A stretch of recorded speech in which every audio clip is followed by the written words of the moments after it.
دوستی اور محبت ان سے کرو جو نبھانا جانتے ہوں، نفرت ان سے کرو جو بھلانا جانتے ہوں، اور غصہ ان سے کرو جو منانا جانتے ہوں۔ تین انسان تین چیزوں سے محروم رہیں گے: غصے والا صحیح فیصلے سے، جھوٹا عزت سے، اور جلد باز کامیابی سے۔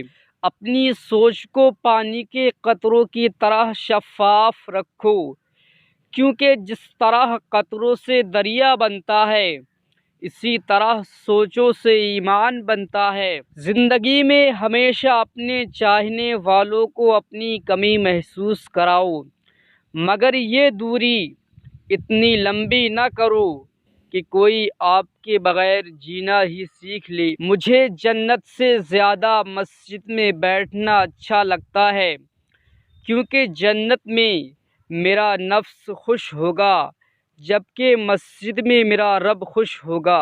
مشکل وقت آ جائے تو کسی کا احسان نہ لو، کیونکہ مشکل وقت 4 دن کا اور احسان زندگی بھر کا ہوتا ہے۔ دوست کو دولت کی نگاہ سے مت دیکھو، وفا کرنے والے دوست اکثر غریب ہوتے ہیں۔ پیارے دوستو، اگر آپ ایسی ہی اسلامک ویڈیو دیکھنا چاہتے ہیں تو چینل کو سبسکرائب کر لیں، پاس میں بیل کا آئیکن دبا لیں تاکہ آپ دیکھ سکیں کل کی ویڈیو سب سے پہلے، اور اس کو زیادہ سے زیادہ شیئر کریں۔ کسی کو نیک بات بتانا بھی ثواب کا ہی کام ہے۔ پھر ملتے ہیں اگلی ویڈیو میں۔ السلام علیکم۔